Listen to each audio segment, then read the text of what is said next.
Hello everyone, this video presents the work on modeling and stiffness evaluation of tendon-driven robot for collaborative human-robot interaction. The work is done by Vishal Ramadas, Kirti Sagar, Mohammad Sadiq Iqbal, Dimitas Latnau and Matteo Zoppi from the Pima Robotics Lab, University of Genoa, Italy. In recent years, there has been increasing interest in robotic and other mechanical systems actuated or constrained by cables or tendons. In particular, musculoskeletal robots with mono and biarticular actuation have received considerable attention. In such systems, an individual constraint is applied to a body of the mechanism in the form of a pure force which can change its magnitude but cannot reverse its direction. This unidirectional actuation complicates the design of tendon-driven robots and can result in limited performance. The primary objective of this work is to design a lightweight robotic system and improve the human-robot interaction by studying the stiffness characteristics of different tendon-driven robots that have potential applications in exoskeleton applications and collaborative workspaces and can also achieve stiffness modulation. In studying the proposed objectives, this work makes the following contributions. The stiffness performance characteristics of different tooling tendon-driven architectures are studied. Application of such architectures in gait rehabilitation paradigms and variable stiffness mechanisms are considered.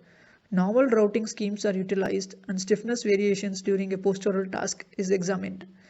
The contributions of the work can be applied in the study of tendon-driven robots in the field of robotics, biomechanics, tensegrity systems, and soft robotics. Let us have a look at the different classification of tendon or cable-driven robots. Single-link cable-driven parallel robots or SCDRs represent a single link that is actuated by a parallel configuration of cables. These manipulators can be seen as parallel manipulators in which all rigid links with the exception of the end effector have been replaced by cables. As a result, SCDRs are typically described in terms of the number of cables and the joint types such as revolute, planar, spherical, and spatial. CDPRs with multiple rigid links are termed as tendon-driven serial kinematic chains. These cable-driven parallel robots resemble serial manipulators where the actuating motors have been replaced by cables. The subsequent section presents the kinematic modeling of tendon-driven serial kinematic chains, TDSKCs. We consider planar tendon-driven serial robo architecture in various routing topologies. The cables are routed both externally and internally, thereby enabling fully routed actuation. Cable routing type refers to the path that a cable routes through the links of a cable-driven serial kinematic chain. The external routing refers to routing of a cable with an end fixed in link through each proximal link, passing through points fixed in links. The internal routing scheme refers to rerouting of cable between 2 points in the same link. Grouping of independent cables from the base is called as a bundle. By using cable routing between links, rerouting, and cable bundles, it is possible to actuate any serial kinematic chain. This type of routing can be considered as the most generalized form of multi-segment pass-through routing, where a cable segment can be attached within the same link. The internally routed cables can pass precisely to the same routing points and can be used to join cable in bundles. This guarantees that the robot has a policy of minimal actuation. This work also discusses the case of antagonistic mono and biarticular muscle arrangement considering muscles as cables. Allowing cables to be routed through multiple links, each cable consists of multiple cable segments. The kinematics of a cable with multiple routing points can be described by segment vectors. The 4 different types of routing are illustrated.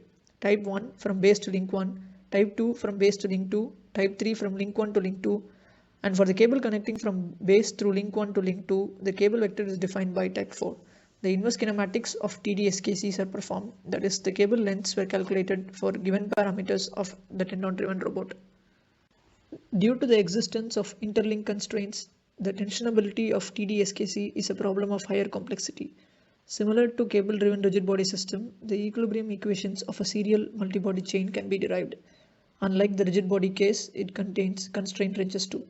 For a single revolute joint controlled by 2 cables, part of the external wrench will be balanced by the constraint in the joint. The equilibrium conditions of TD-SKC involves the joint torques that are required to sustain the external wrenches and the joint torques that are provided by the cable forces.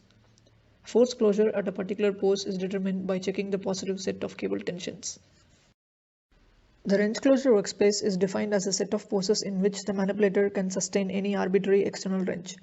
The wrench closure workspace can be calculated using the null space of cable structure matrix or hyperplane shifting method. Here we use null space method to extract the wrench closure workspace boundaries and evaluate it. The region covered with green color denote the points that are lying inside the workspace. By positioning the cable winch on the plane, the tensionable workspace regions can be altered. For different routing topologies, the wrench closure workspace were evaluated. The results of wrench closure workspace of minimally routed and bundled tendon-driven robots are shown. The wrench closure workspace of the musculoskeletal two-link tendon-driven robot are presented. The biarticular 6-tendon configuration has the maximum tensionable workspace area. Due to the tendon redundancy, the static equilibrium equation comes out to be underdetermined. The goal of the cable tension planner is to find positive cable tensions such that the static equilibrium is satisfied for given external torques at a certain pose. The minimum tensions are chosen such that the cables are taut and the maximum tensions are limited by safety and the maximum tension the motors are capable of delivering.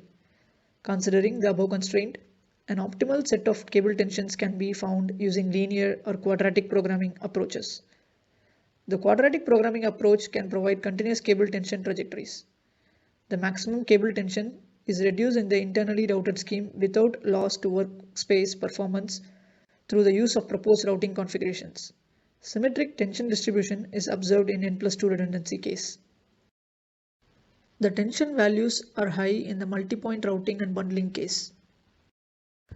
The point-to-point motion in joint space considers the problem of constructing a trajectory to connect a disjoint sequence of joint space poses. The WCW is overlaid in the joint space in order to visualize the wrench closure condition. The bottom left figure indicates a sequence of standard trajectory problem that connects 2 points in the configuration space to one another. It is observed that the TD-SKC is free to move along any path within the allowable configuration space with the constraints from dynamics, unilateral actuation, and post-dependent cable structure matrix. In order to ensure trajectory feasibility, the unilateral cable force constraint is an imperative condition for the proposed system. It is possible for the robo to generate motion in one direction and change as the robo configuration changes. The wrench closure evaluation is made in order to ensure that the feasible trajectories can be achieved. The trajectories were generated using quintic splines and the multi-joint stiffness evaluation was performed. The stiffness matrix K relates the joint torques and the joint angles. The structural tendon stiffness matrix is a symmetric positive semi-definite matrix, while the geometric stiffness matrix may be positive or negative definite dependent on the robo position and cable tension. The stability of the quasi-static force equilibrium of the robot depends on whether the geometric stiffness matrix is positive semi-definite or not. Also, the stiffness modulation can be realized by changing the post-dependent stiffness matrix, changing the antagonistic cable tensions, and changing the joint stiffness matrix using adjustable stiffness modules. The stiffness evaluation of two-link robo with 4 cables in direct connecting cable routing scheme is shown. The calibration circle is shown at the bottom of the plot. The ellipse is used to evaluate the arm stiffness of the tendon-driven robot.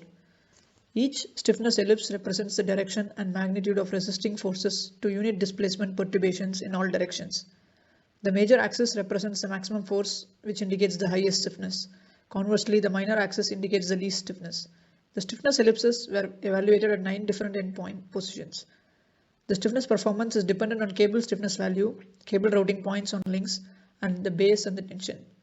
The evaluation was performed by fixing the endpoint poster of the robot. Applying the forward kinematics to the wrench feasible joint angle poses, the end effector reachable area or operational space is found. It was observed that there is a significant shift in stiffness behavior with the change in tendon routing, number, and architecture. In the tasks where the end effector of the robot must be compliant in one direction and stiff in another, it is desirable to use the internally routed single point bundle topology where the routing is asymmetric. The nearly isotropic endpoint stiffness can be achieved with asymmetrically routed tendon-driven robots by changing the cable attachment points. The size of the stiffness ellipse increases for the internally routed cable-driven kinematic chains for increasing the length of the attachment point. Addition of tendons or muscles modulate the joint stiffness. Static stiffness evaluation of two-link robot with 3 cables internally routed along a trajectory is shown. The ellipse reaching the big central line denotes the mechanism is in its boundary and hence tends to have infinite stiffness in one direction, indicating a large value of condition number close to singularity. The ellipse in third quadrant is out of workspace, therefore is represented as a small ellipse, also indicating cables or muscles not satisfying the force closure condition. At the endpoint position P9, the stiffness ellipse is anisotropic and it is stretched compared to other ellipses.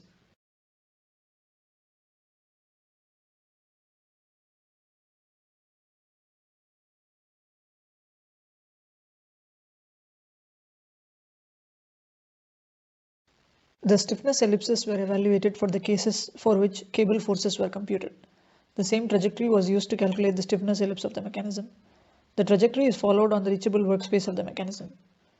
The 4-tendon case seems to offer good stiffness in both directions, then the single point internal routing case in the 3-tendon scenario, followed by the single point.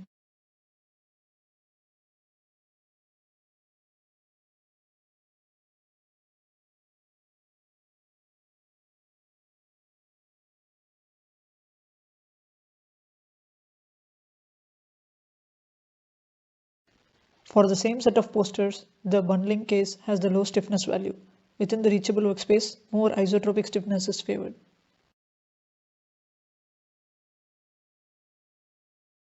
This work presents the stiffness characteristics of two-link tendon-driven robot.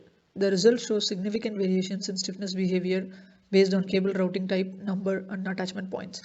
This changes the human-robot interaction when desired joint torques are applied over a gait trajectory. The presented stiffness analysis is useful while designing exoskeletons and gait planning for exoskeleton applications. The future work will include the musculoskeletal model of arm using the hill-type muscle model and study the stiffness variations.